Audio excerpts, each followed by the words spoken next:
विद्या और अविद्या, माया के दो स्वरूप बताया है, विद्या और अविद्या। तो एक विद्या जगत की रचना करता है और एक अविद्या नरक में ले जाता है। ये बता रहे हैं कि माया के दो स्वरूप है। जैसे ज्ञानी लोग भी अपना सत्कर्म करते हैं, आश्रम बनाते हैं, पुस्तकालय बनाते हैं, धर्मशाला बनवाते हैं, गौशाला खोलते हैं, तो ये सब करते हैं।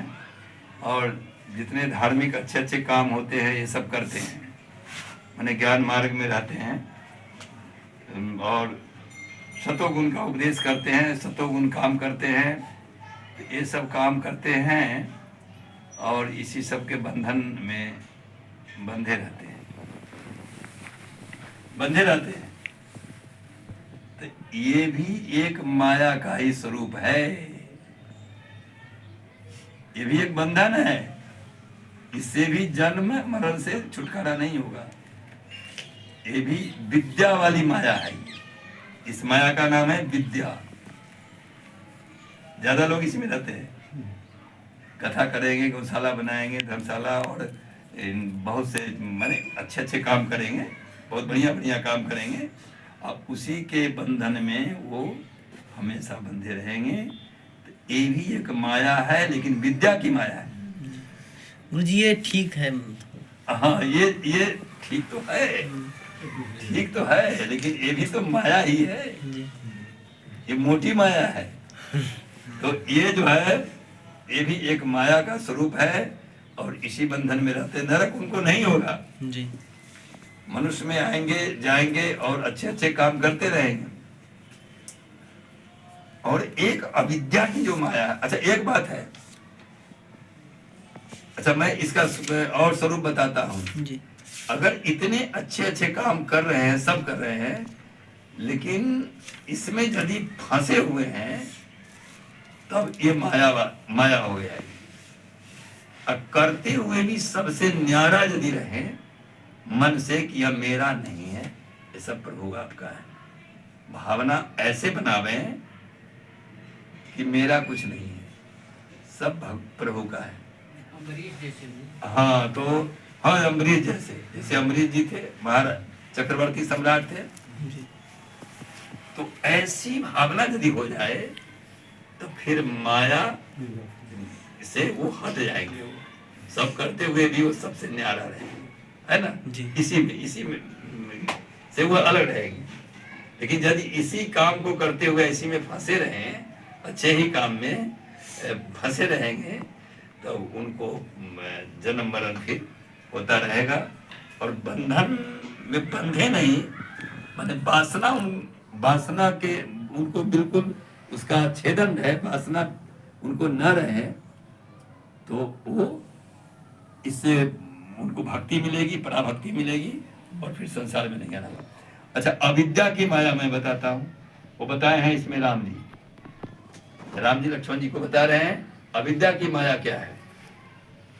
अविद्या रूपी माया इतना खराब है कि लोग पापाचार, अत्याचार, दुराचार करते हैं, माता पिता को अनादर करते हैं, गुरुजनों को अनादर करते हैं, उनका रहन सहन खराब है, मांस मदिरा खाते हैं, अंडा खाते हैं, शराब पीते हैं,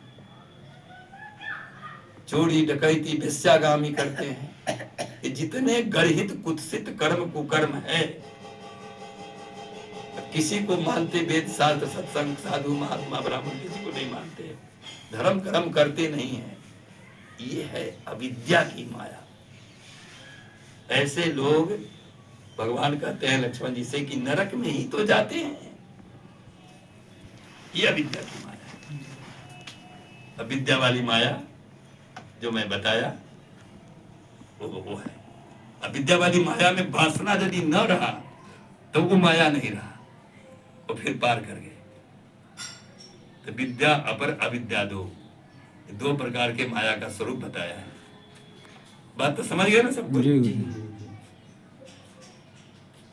अच्छे कर्म तो करना है, लेकिन कर्म में अनासक्त भाव से, आसक्ति न रहे। तस्मात् असक्त सततं कार्यं कर्म समाचर असक्तो ही आचरण कर्म परमाप्नोति पुरुष। गीता में भगवान ने बताया कि अनासक्त भाव से कर्म कर और माँ फलेषु कदाचन, कर्म का फल भोगने की इच्छा मत करना कि हम अच्छे कर्म करते हैं तो हम अच्छा फल भोगेंगे, तब देवता बन जाना पड़ेगा। और देवता में पुण्य छीन होगा तो धकेल दिया जाएगा नीचे, फिर जन्म मरण चालू हो गया। भोग परक कर्म ना रहे, है ना, तो वो कर्म जो है वो माया नहीं रहेगा, वो बांधेगी नहीं तुमको। ये बताए आगे देखो। ज्ञान मान जहाँ एक नाही।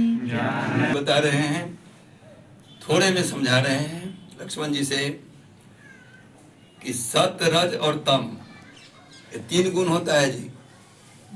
सतो गुणी कर्म करने वाले, अच्छे अच्छे कर्म करने वाले देवता बनते हैं, और बीच के कर्म करने वाले, बीच वाला कर्म मनुष्य बनते हैं। वो रजोगुण कर्म वाले, सतोगुण वाले देवता और रजोगुण वाले मनुष्य, और तमोगुण वाले आसुरी योनि को प्राप्त करते हैं। घोड़े, कुत्ते, बिल्ली, गधे, कीड़ा मकोड़ा, 84 लाख जो जोनी है ना, नरक जोनी को प्राप्त करते हैं। इसके लिए गीता में कहा ऊर्ध्वं गच्छन्ति सत्वस्था, ऊंचे लोग को जाते हैं सतोगुणी वाले। अब मध्य तिष्ठन्ति राजसा, राजस कर्म करने वाले बीच की जोनी, मनुष्य की जोनी प्राप्त करते हैं। अजघन्य गुण वृत्तिश्च अधोगच्छन्ति तामसा, और पापिष्ट कर्म करने वाले आसुरी जोनी को प्राप्त करते हैं, नरक जोनी को। तो अब देखना कि सतोगुणी, सतरज और तम, ये 3 गुण जो है, ये 3 गुण ना रस्सी जो होती है ना, रस्सी 3 गुण का रस्सी,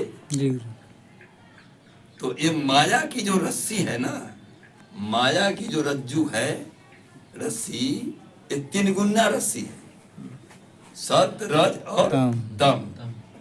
ये त्रिगुणात्मिका रज्जू रस्सी से पूरा देवता से लेकर के ऋषि मुनि ब्रह्मादि सब जितने कीट पतंग आदि सब बंधा हुआ है। ये त्रिगुणात्मिका रस्सी जो माया की रस्सी है उससे बंधा हुआ है। तो यहाँ लिखते हैं कि कहिए तात सोई परम विरागी, तृण सम विषय 3 गुण त्यागी।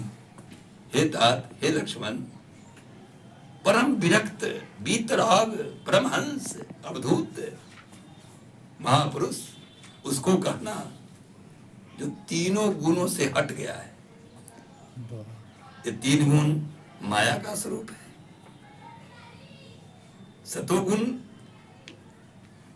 तो करना चाहिए, अच्छे कर्म जो भी हम करेंगे तो सतोगुण में ही आएगा, लेकिन वासना उसमें न रहे, भोग परक न रहे कि हम सुख भोगे, इसलिए कर्म करते हैं। दान किसी को देते हैं तो फल के इच्छा न रखना, नहीं तो भोग परक कर्म हो जाएगा तो देवता में फट से जन्म हो जाएगा। सुख भोगने के लिए तुमने जग किया था, जितना सत्कर्म किया था, तो लो भोगो, ये सुख, देवता हो जाओ। इसलिए भोग परक न होने से फिर सतोगुण वाला भी वो पार कर जाता है। 3 गुणों से रहित जो कर्म करता है वो परम विरागी है। त्रिगुण्या विषया वेदा त्रिगुण्यो भवार्जुन, गीता में भगवान ने कहा कि तुम 3 गुणों से रहित हो जाओ। तो ये बताया है। आगे क्या है?